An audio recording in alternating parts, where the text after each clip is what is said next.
Welcome to the LA Business Podcast, a forum for business owners and senior executives to share the experiences about the elements that drive their success. Your host is Robert Brill, CEO of BrillMedia.co. Hey everyone, welcome to another episode of the LA Business Podcast. Today our guest is Tim Ryan, owner and investor at HSS Investment Properties. Thanks for being on our show today, Tim. Thank you, Robert. Appreciate you having me. So I understand the work that you do.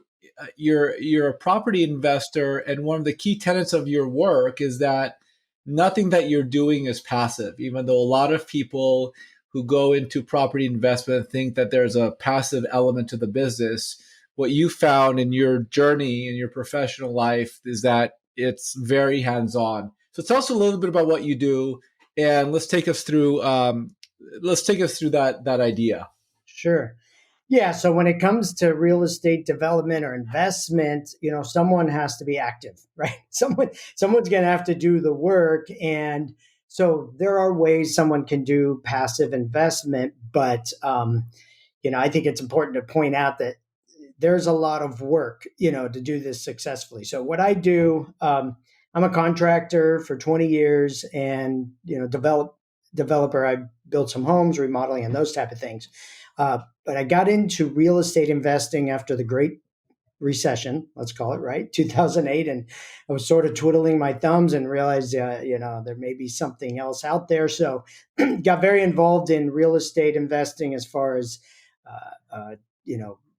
where and how to find rental property, that type of thing. So my business now is kind of focused on two things: developing, properties that could gain in value, and secondly, buying and holding real estate investments, a little longer term rentals.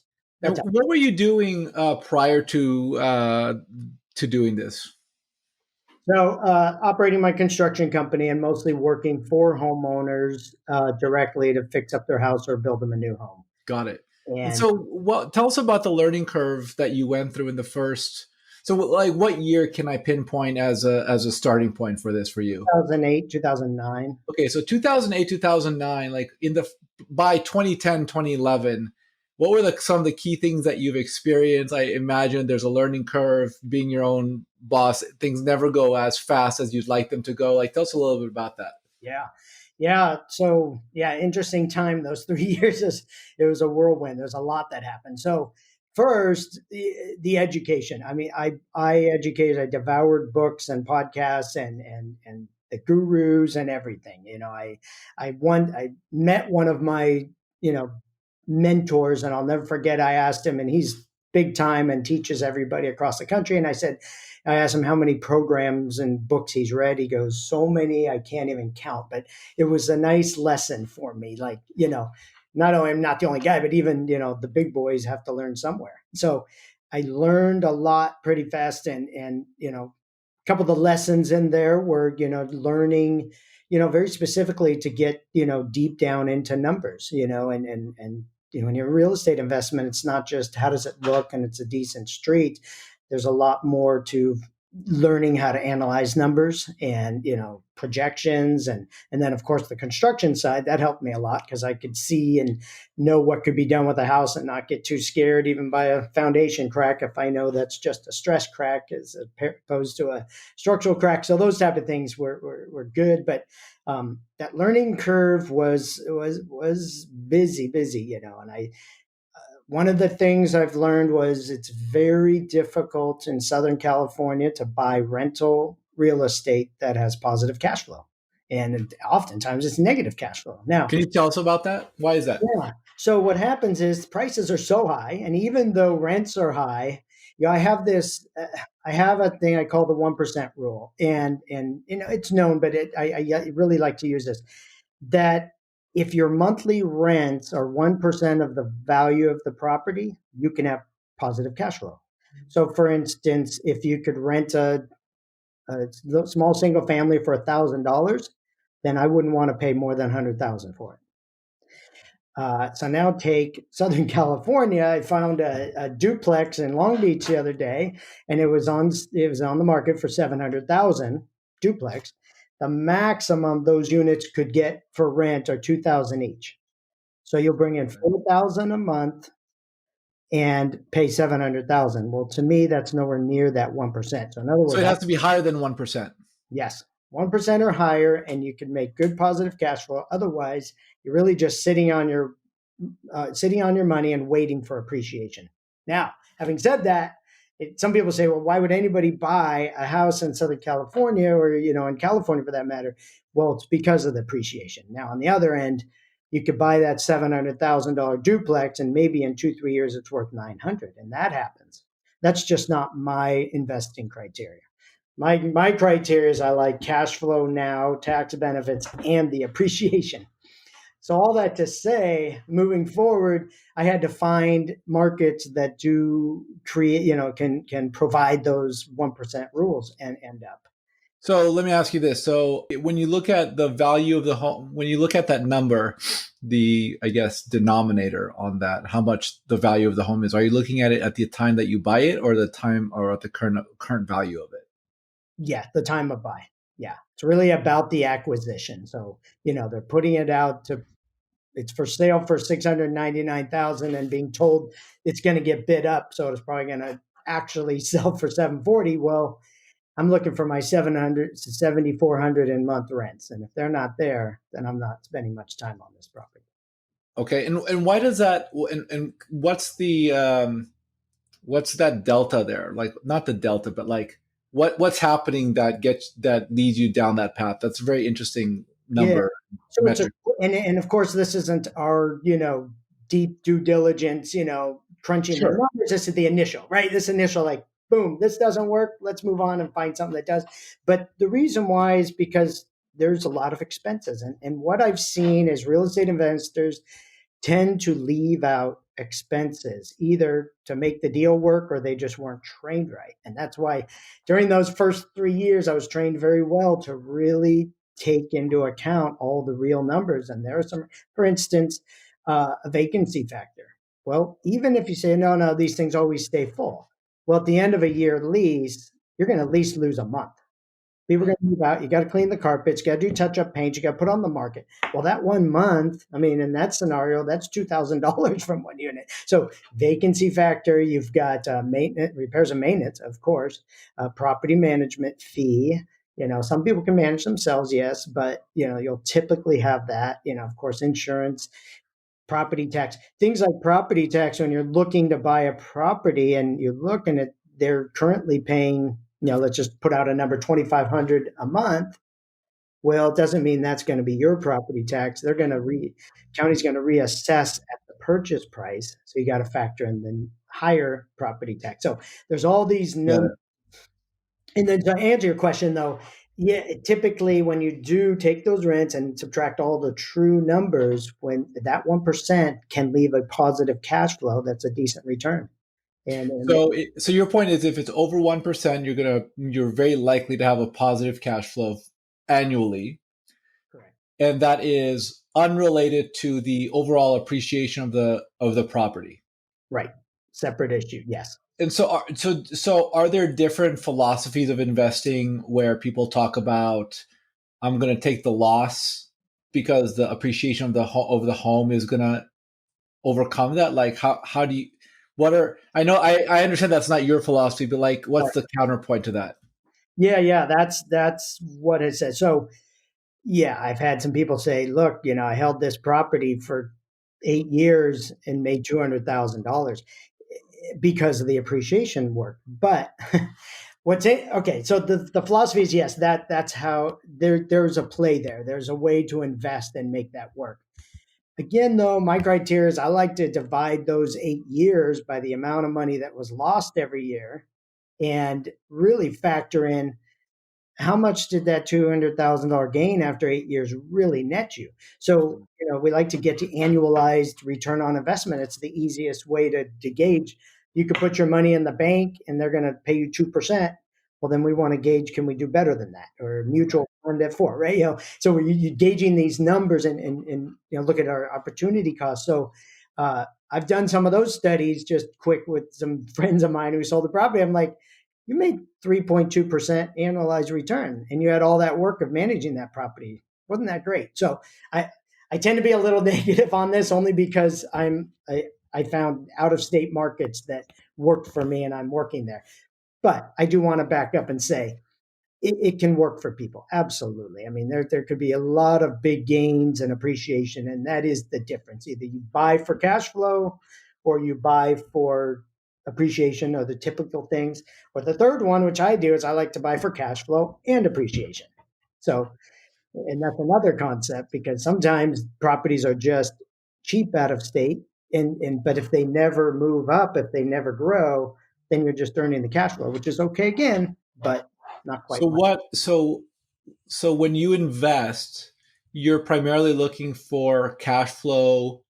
Or, I'm actually that's actually I was gonna state that, but I don't think that may be accurate. So my question to you is, when you invest, are you primarily looking for cash flow and not appreciation, or is it 70% I want it to be cash flow, but there needs to be some opportunity for appreciation? Like, how do you gauge those two things?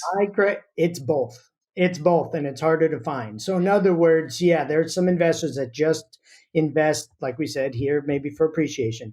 Then others just for cash flow. They're happy to earn, let's say it returns a 10% return on, a rental, and it just runs that way for years. And then someday you sell it, but you made some decent money.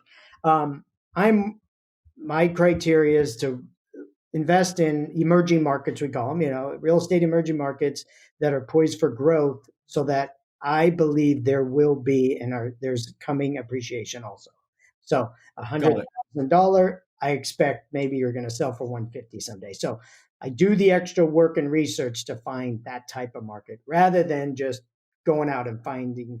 I tell people I invest out of state. When you're in California, I invest out of state, not because it's cheap, but because it's good. And where do you invest out of California? So in 2009, I found a market, and I knew nothing about it, but this is what led me to my growth in the real estate world, in Chattanooga, Tennessee.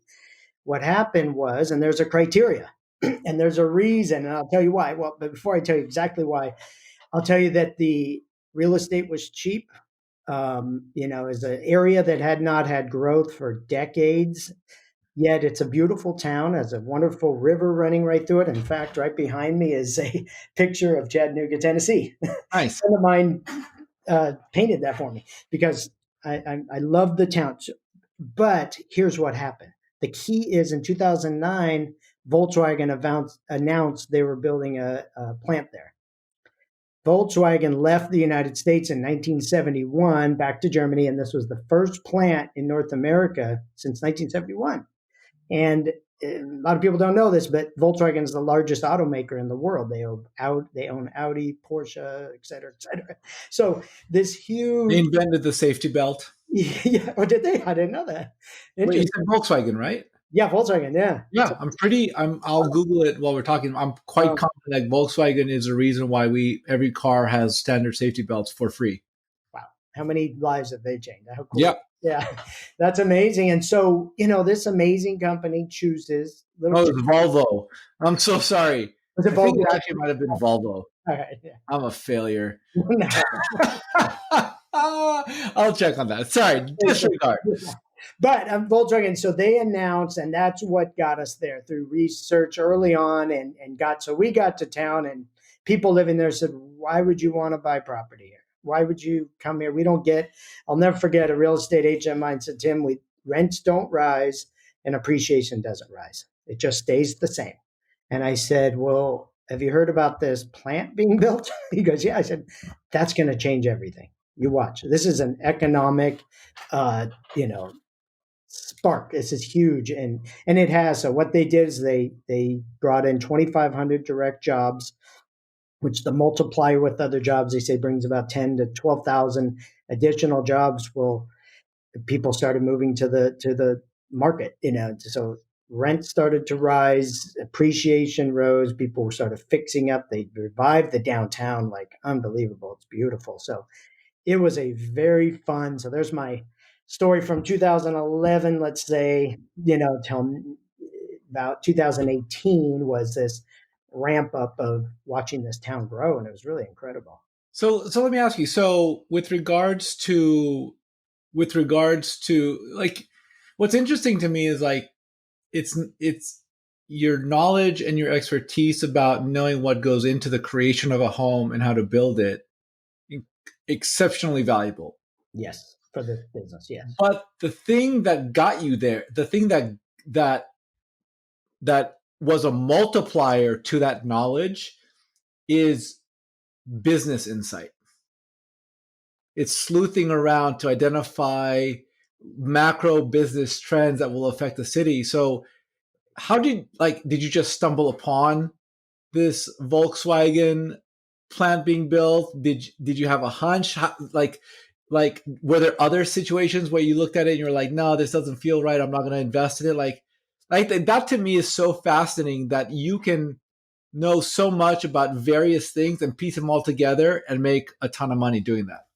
Yeah, I mean, I guess we'll throw in a lot of luck and a little bit of skill in that, in a sense, but I was, paying attention. So during those big education years, I read a book about this. And it was a book called Unlimited Real Estate Profit, which is just unbelievable. And it talked about research. So a guy who wrote this, um, I guess he had been doing this for decades of researching around the nation to find out where new manufacturing was coming to town. He laid out that he went into, I think it was like 1992, went to Phoenix, Arizona, because Sun, what is it called? That Sun Micro Yeah.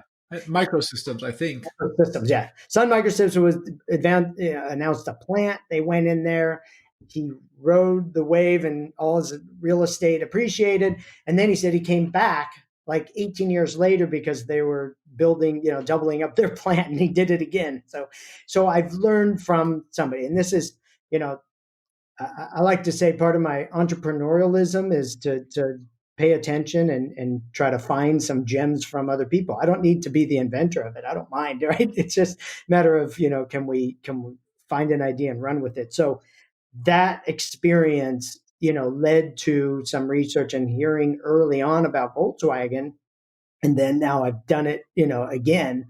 I can tell you, about that, but we've rode that wave, and now I'm, entering a new market now. So I think you're right. It was that thinking of, how to, first, what is the catalyst? The catalyst is jobs. Job creation is going to be what's going to help these economic growth. We're not going to just love the town and all of a sudden it grows. There's a reason bringing in those jobs. So, and then, taking the time to, you know, research and look into this has been, yeah, it's been a big thing for me. It's been a fun And ride. so my question, so is this, so like, I'm actually really curious. Like, are you selling anything? You're not selling anything, right? Like, or what are like, like, what's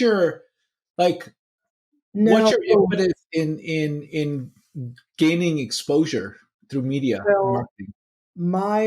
my business grows mostly through partnership. So I've done some what I call, apartment syndications in Chattanooga. We owned I still own a 42 unit. We bought a 104 unit that we bought and sold, and I did that with investor help. And 44 unit apartment that we own still, and so we pool investors. So it's about meeting investors, and people want to get involved in these type of things. And I'm very picky on my end about who I let in, our deals and that type of thing. But yeah, I've provided investors some very, very good high returns and it was truly passive. So, part of my point is I said, somebody has to do the active part. That's what I do. So I'm the active investor, contractor, developer that finds these properties, manages the asset, and I allow investors to come in and invest and reap the benefits with me, on both a cash flow and equity standpoint. So that's kind of the yeah. And The, so what happens? I've heard people like the only person who I've ever like around 2017 I started paying attention to. real estate investing, and I not because I want to do it, just because I thought it was interesting because I was reading a book by Grant Cardone, and so I've heard a little bit about these types of things, but I don't really know how it works. Like what exactly is happening when you partner with someone? Yeah, so there's a couple different ways. There's a kind of a semi-active partnership, what I call. And in the semi-active partnership is where my company does all the work. We find a property, we do the due diligence, we decide to purchase it, we look into the construction and all that. We operate, we bring in management and all that. And then we have an investor bring in their funds to help close the deal on it. So investor comes in on that semi-active, meaning they're involved, they can pay attention, but we're not asking them to do anything. There's other active investments, means more of a partnership in a property where somebody really wants to. A lot of I have investors who just want to learn, and they said they know they've got money and they've got some credit, and they can go out and do them their own. And I've had numerous said, I'd rather partner with you, Tim, so that I can learn on the first couple. Maybe someday I'll do my own. And I've had several investors say, I don't think I'll ever go out on my own. So I kind of offered that as a way to get involved and learn more and be part of these good projects. And then the third way is what they call syndications, apartment syndications, and that's kind of thing that Cardone does. And so these are typically larger properties that most people couldn't buy on their own. They're too big, too expensive. But we pool. So I put together the deal. I can get the lending available for that, through a bank. But then the other part, the 20%, down payment and such, gets raised and brought in by a pool of investors. And with that, there's some criteria about what type of investors can be in that kind of deal. There's what they call accredited investors, and you have to have some level of sophistication and financial acumen and that type of thing. So That's fascinating. That's a lot. it's unique. There's Yeah. a lot of trust that goes into that, I imagine. Yeah.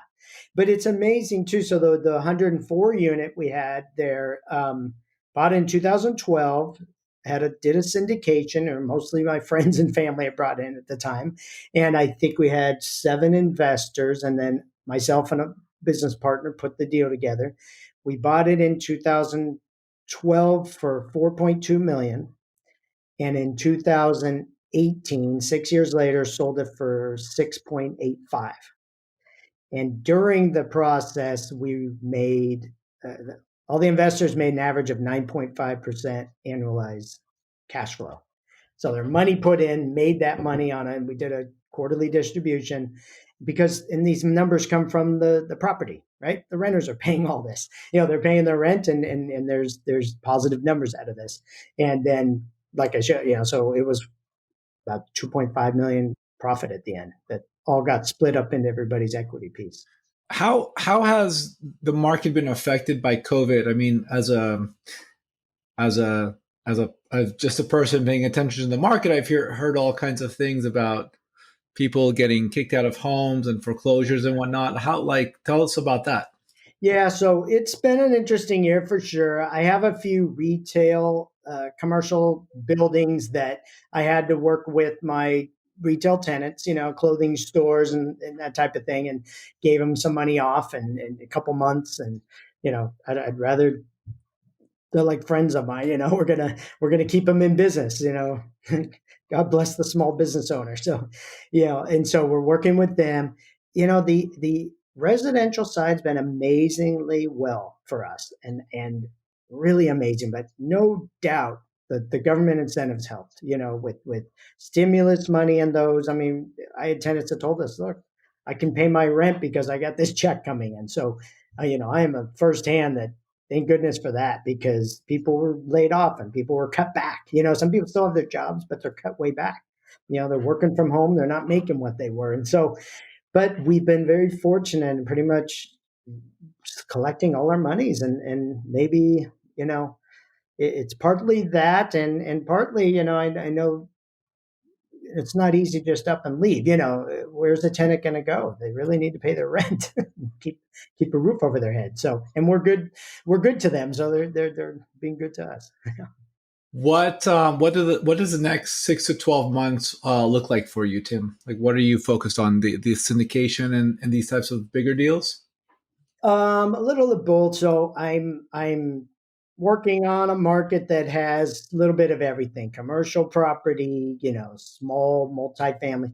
I tend to like multifamily, even if they're smaller and larger rather than single family. That's just my niche. I like multiple streams of income than one. Um, but yeah, we're kind of building the next location, and the idea is to find another market that's ground floor and try to get in early and ride the wave back up like we did in Chattanooga. Is there any are there any markets you can talk about that you wanna I can you tell want? you a region, Yeah, tell us the region. Wisconsin. So, Really? yeah, actually, I'd love to tell you a story about Yeah. how I did this. Okay. So, this was uh, September of 2018, a business associate of mine came to me and said, "Hey, Tim," he goes, "I have 30 days and I need something to do. I have nothing to do for 30 days." He goes, "I know." He knew the criteria of emerging markets and all that. He goes, "What can I do?" I said, Actually, I said, we're starting to sell out of Chattanooga because we rode the wave and I need to find a ground floor new market. I said, so I need you to do that research. He understood what that was. He goes, "I'll get to work."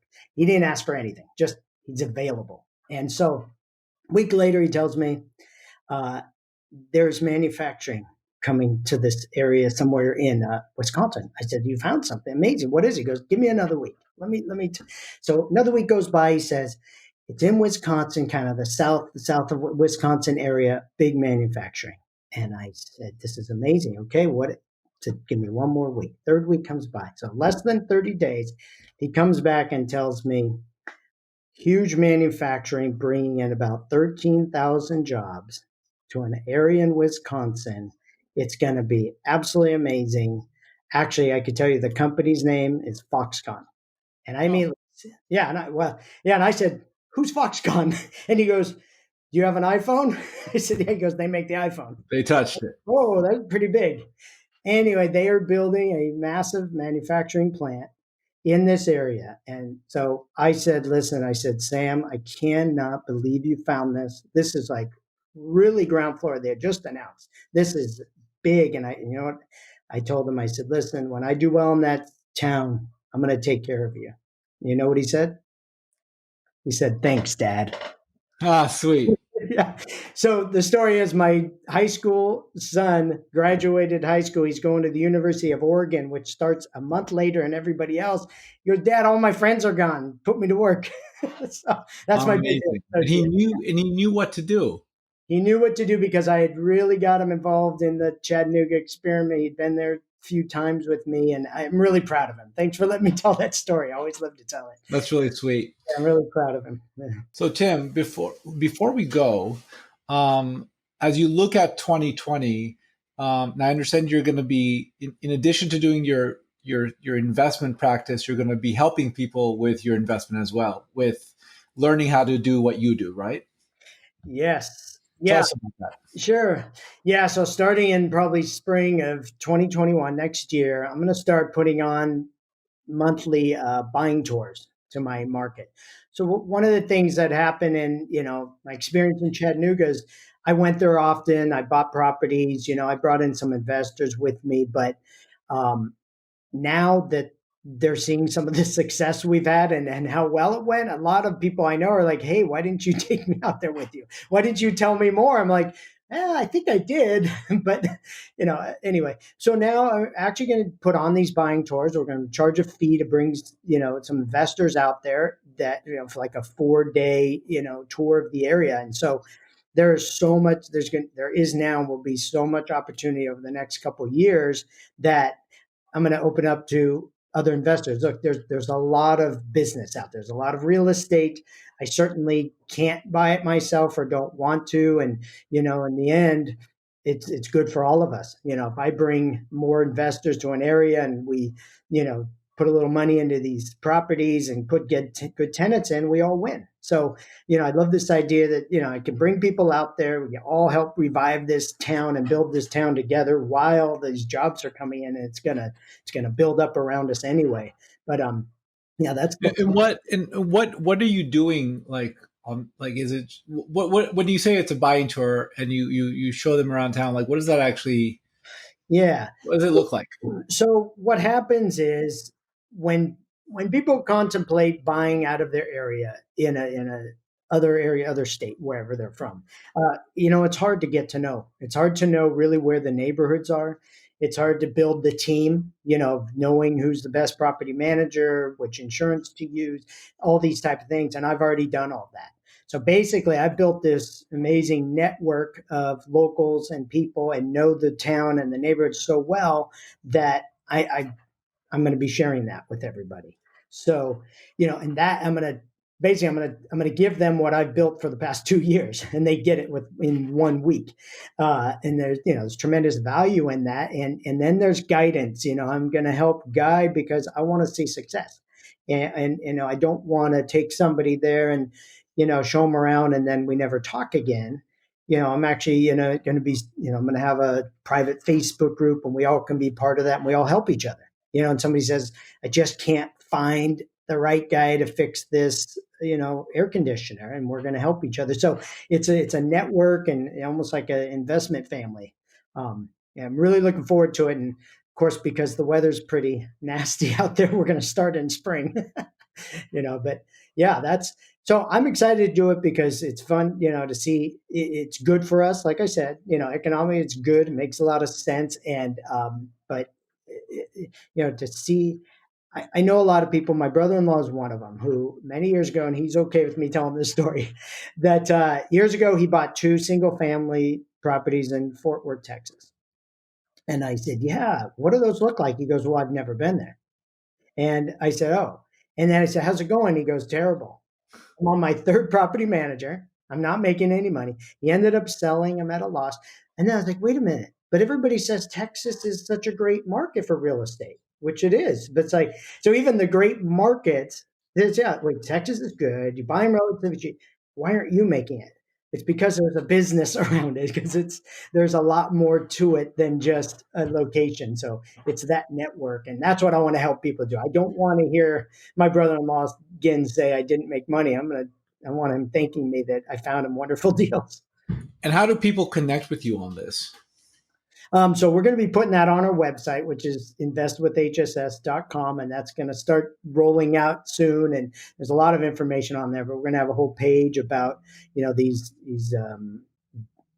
out of state, emerging markets, we call them emerging markets buying tours. So that'll be on that site, and we're going to social media, of course, my HS Investments social media, we'll be talking about it. So it's going to be coming more and more, and we're going to start scheduling people out through everything all the way from probably April into next year, October. Nice. Well, Tim, thank you so much for being on the show today. This was fascinating. Like, if people want to reach out to you, how can they find you? Yeah, my website is Invest with HSS. HSS is Hannah, Sam, Shane, the initials of my 3 kids. So we did that a number of years ago just for fun, kind of a family thing. Yeah, investwithhss.com, and we kind of explain it all on there. Very cool. Tim Ryan, owner and investor at HSS Investment Properties. Thank you so much for being with us today. Thank you, Robert. Appreciate it. Okay. Talk to you soon.